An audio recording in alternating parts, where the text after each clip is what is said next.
coucou les Girls, j'espère que vous allez bien. Donc aujourd'hui je reviens pour une nouvelle célébration qui est la célébration de Qingming. Alors comme je viens de vous l'énoncer, Qingming est une célébration, mais avant d'être une célébration, elle est avant tout une saison chinoise.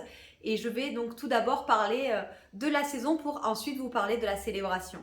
Donc comme je le disais précédemment, Qingming est tout d'abord une saison avant d'être une célébration. Elle est le 5e terme solaire du calendrier lunaire chinois et sa célébration commence lorsque le soleil atteint la longitude céleste de 15 degrés et se termine lorsqu'il atteint 30 degrés. Il y a 3 micro-saisons lors de Qingming. La première, c'est le Pittosporum de Chine fleuri et c'est une floraison qui est assez courte et très rapide. Donc les ancêtres disaient qu'à partir du moment où le Pittosporum fanait, c'était déjà la fin du printemps. En deuxième, c'est les mulots se transforment en cailles, car en effet, les mulots vont à la lumière du soleil pour chercher à manger, mais ils ne sont pas très friands de soleil, donc ils retournent vite dans leur trou, contrairement aux cailles qui, elles, profitent du soleil. Donc on disait à l'époque que les mulots se transformaient en cailles, parce qu'on ne voyait plus les mulots, mais on voyait des cailles. Et on disait aussi que au niveau du pelage et au niveau du plumage, cela se ressemblait. Et enfin, en troisième, ce sont les arcs-en-ciel qui commencent à arriver, dus aux fortes pluies. Je vais vous faire une petite minute scientifique. Alors, je ne suis pas scientifique moi-même, donc si vous avez des informations à ce sujet, n'hésitez surtout pas à me le mettre en bas en commentaire. Mais en fait, la raison pour laquelle Qingming tombe entre le 4 et le 6 avril, généralement, c'est à cause de Chunfen. Car en effet, on va calculer la date de Qingming par rapport à Chunfen. On dit qu'un tour de Terre, c'est l'équivalent de 24 heures, sauf que c'est pas tout à fait exact tout le temps. Parfois c'est 24 heures, mais ça peut être aussi 23h56. Et donc les minutes qui restent pour aller jusqu'aux 24 heures en fait forment des jours où ça va devenir donc la date de Qingming. Donc Chunfen, qui est la saison précédente Qingming, comme on l'a vu dans la dernière vidéo que je vous mets là ici, était donc entre le 20 et le 22 mars. C'est pareil, vous comptez donc 15 jours fixes à partir de la date de Chunfen et ça vous donne la date du futur Qingming. Maintenant, je vais vous parler de la célébration donc, de Qingming qui est l'équivalent de la Toussaint française. Donc ce qu'il faut savoir, c'est que Qingming signifie pur et lumineux, donc vous le trouverez souvent traduit sous le festival de la pure clarté. Comme je vous l'ai dit précédemment, Qingming c'est la Toussaint chinoise et depuis 1935, ce jour est réservé à la visite des défunts et au nettoyage des tombes, même s'il faut savoir qu'il n'y a que depuis 2008 que ce jour est férié. Donc comme je vous l'ai dit, parfois ça tombe le 4, parfois ça tombe le 5. Et si le jour de Qingming tombe un week-end, il faut savoir que le lundi sera férié également. Quelques jours avant Qingming, on va fêter le festival de Han Shijie. Donc Han Shijie, c'est le jour du manger froid. Donc tout simplement, vous l'aurez compris, où on mange froid, on ne fait pas de feu, on ne fait pas de fumée pour honorer les ancêtres. C'est une tradition qui date de la période des printemps et automnes, donc moins 481, moins 453 avant Jésus-Christ. Et de nos jours, malheureusement, tout le monde a tendance à croire que Han Shijie et Qingming c'est la même chose, alors que pas du tout. Je vais vous raconter dès maintenant la légende de Han Shijie, que l'on a tendance maintenant à transcrire pour Qingming. Tout commence dans la province de Jin, dans l'actuel Shanxi, donc dans le nord-ouest de la Chine. Et Ji Weigong était donc l'héritier légitime du trône de Jin, mais il a été envoyé en exil par un fonctionnaire corrompu lors de la rébellion pour le trône de Jin. Donc il a été envoyé en exil, on le trouvera souvent sous son nom personnel de Chong'er, et je vais dire Chong'er parce que ça va être plus simple pour moi de le dire par la suite. Et il part avec son plus fidèle fonctionnaire qui est Jie Zitui. Et voilà, ils partent comme ça en exil. Et Jie Zitui était tellement fidèle à Chong'er qu'un jour que Chong'er mourait de faim et on dit qu'il y a même donné un bout de sa jambe à manger pour éviter qu'il meure de faim. Et un jour, le duc Mu de Qin décide donc de faire revenir Chong'er et de le replacer sur le trône.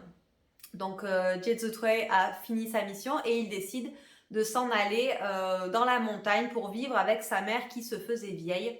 Et le temps passa et Chong'er avait complètement oublié Jie Zitui. Et finalement, il s'est souvenu de lui et il a voulu lui rendre visite, mais il ne savait pas où le trouver.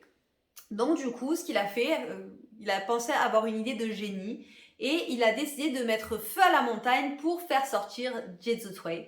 Sauf que dans toute sa piété filiale, donc voilà, ce qui est le fait d'avoir un rapport très fort avec ses parents et une totale soumission et un total respect pour ses parents. Je ne vais pas revenir sur le thème de piété filiale parce que voilà, c'est un peu long à expliquer. Mais il a donc décidé de rester avec sa mère et lui et sa mère ont malheureusement brûlé vifs dans la montagne puisqu'ils n'en sont pas sortis. Et du coup, Chang'er était totalement dévasté. Et pour rendre hommage à Jesus Hui et à sa loyauté, il a donc décidé de faire un mois de manger froid, donc voilà, où on n'avait pas le droit d'allumer un feu, de faire de la fumée, etc. Sauf que malheureusement, les hivers sont très très rudes dans le Shanxi, il fait vraiment très froid et les plus jeunes et les plus âgés n'étaient pas en mesure de vivre sans feu. Donc on a décidé de réduire ce mois simplement aux 3 jours lors de Qingming et c'est la raison pour laquelle on confond Han Shijie et Qingming. Donc lors de Qingming, tout comme pour la Toussaint française, on va aller voir les défunts et nettoyer leurs tombes. Donc on dit qu'il est préférable, si on ne peut pas venir le jour de Qingming, de venir soit 10 jours avant, soit 10 jours après Qingming pour éviter de perturber le repos du défunt. Et tout d'abord, on va s'incliner devant la tombe du défunt. On va commencer par le père, par le chef de famille et ensuite toute la famille va venir s'incliner. Et on va lui présenter donc les offrandes qui sont généralement ses plats préférés, toujours froids, du orange chidier. Et on va attendre que le défunt mange la nourriture spirituelle. Et après, ce sera la famille donc du coup qui mangera les offrandes. On dit que les défunts qui seraient morts avec des remords, ce serait le seul moment de l'année à Qingming où ils pourraient manger. Donc ce qu'on va faire, comme je disais, c'est qu'on va également nettoyer la tombe, on va également offrir du papier monnaie afin de permettre aux défunts de ne manquer de rien.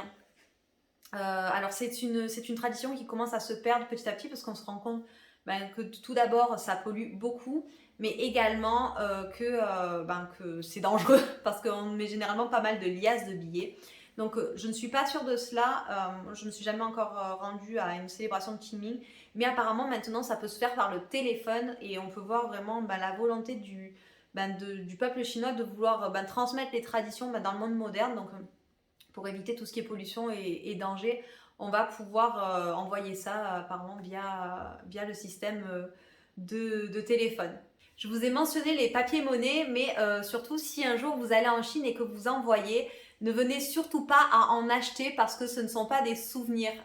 Ça peut arriver, on pourrait se poser la question, mais déjà de 1, c'est de mauvais goût et de 2, on dit que ça porte malheur. Donc voilà, si vous en voyez en vente dans la rue, n'en achetez surtout pas. Donc je vous ai parlé des tombes, mais je ne vous ai pas parlé des columbariums. Donc en effet, c'est les endroits où on met donc les cendres du défunt incinéré donc dans un columbarium. Donc avant, peut-être je peux dire jusque dans les années 60, il était très mal vu de se faire incinérer parce qu'on disait qu'il fallait retourner en entier à la terre pour pouvoir se réincarner. Donc par exemple, si vous êtes très familier avec les dramas chinois, notamment avec les dramas avec les eunuques, les dramas historiques, vous pouvez peut-être savoir qu'à la fin de leur vie, les eunuques essayaient de retrouver leur partie manquante pour pouvoir être incinérés avec et pouvoir retourner en entier et se réincarner.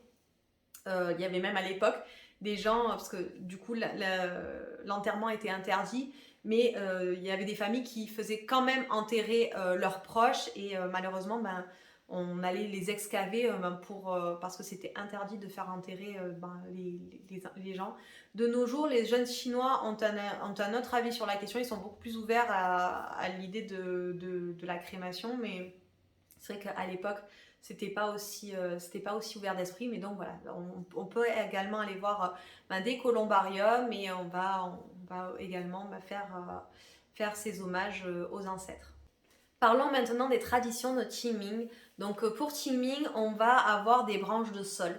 En effet, il y a 3 moments dans l'année où les ancêtres, où les défunts sont le plus proches du monde des vivants. Et Qingming fait partie de l'une de ces périodes. Alors je vous parlerai des 2 autres périodes plus tard. Mais donc voilà, et on dit que le sol est un bois qui fait peur aux fantômes. Donc d'après les bouddhistes, il faut mettre une branche de sol sous le plafond de la maison, mais également si possible sur soi, pour se protéger des esprits malfaisants. Et on va également placer des branches de sol sur les tombes des défunts pour pouvoir leur assurer un doux repos. Il y a quelques petites traditions culinaires dues à Qingming et la plus connue, c'est celle de manger des qingtuan. Donc les qingtuan, ça ressemble à des trangyuan, donc c'est des petites boulettes de riz gluantes farcies avec une farce soit sucrée soit salée. Et le qingtuan, ce qui la différencie du trangyuan, c'est que la couleur est verte. Donc en fait, c'est dû à l'armoise chinoise que l'on met dans la pâte. Et on dit que Qingming, c'est le seul moment où on peut manger de l'armoise chinoise, où elle est comestible. Donc c'est pour ça qu'on mange des qingtuan lors de Qingming. Et il y a également aussi le fait de manger des œufs, car on dit que manger des œufs lors de Qingming permettra de passer une année en bonne santé. Et cette tradition a à voir avec le festival de Shangse dont je vous ai déjà parlé. Je vous remets la vidéo ici dans le petit i, mais voilà, maintenant vous saurez d'où vient la tradition de manger des œufs lors de Qingming. Qingming a beaucoup inspiré le monde des arts et les artistes. Et je pense tout d'abord à l'artiste Zhang Zedong, donc qui a créé le jour de Qingming au bord de la rivière, qui est une peinture juste somptueuse qui montre la ville de Kaifang, donc dans le Henan, en plein jour de Qingmingjie au bord de la rivière, et c'est juste une véritable merveille. Voilà, ça dépeint Qingming lors de la dynastie Song, et c'est vraiment une œuvre que je vous conseille de regarder par vous-même. Et il y a également un poème de Mu Du, qui s'appelle tout simplement Qingming et qui décrit parfaitement l'atmosphère de Qingming pendant la dynastie Tang. Qingming est également très connu dans le monde du thé car c'est en effet lors de Qingming que l'on va récolter les plus beaux bourgeons qui feront les plus grands thés verts du pays. En effet, cette récolte que l'on appellera pré-Qingming est l'une des plus somptueuses car le goût du thé pré-Qingming est un goût vraiment très délicat, très frais et en même temps très pur en bouche. Et je vous donne notamment l'exemple du thé Longjing, donc du thé Puy du Dragon, dont le thé pré-Qingming coûte vraiment plusieurs centaines, voire plusieurs milliers d'euros. Et voilà les Jersey, c'est tout pour la célébration de Qingming. J'espère que vous aurez apprécié la vidéo et que vous aurez appris quelques petites choses. Et vous les Jersey, est-ce que vous avez déjà vu du thé Longjing, le thé Puy du Dragon? N'hésitez surtout pas à me le mettre en bas en commentaire. Si vous avez aimé la vidéo, n'hésitez surtout pas à me mettre un petit like, ça me fera super plaisir. Si vous avez vraiment aimé la vidéo, n'hésitez surtout pas à la partager avec vos amis pour leur faire découvrir plus de culture chinoise. Et si vous voulez retrouver plus de vidéos dans ce genre, n'hésitez surtout pas à vous abonner à la chaîne et à cliquer sur la petite cloche si ce n'est pas déjà fait. Sur ce, je vous souhaite une belle journée et je vous dis à très bientôt pour une nouvelle vidéo. En attendant, prenez soin de vous. Bye bye les Jiaozi.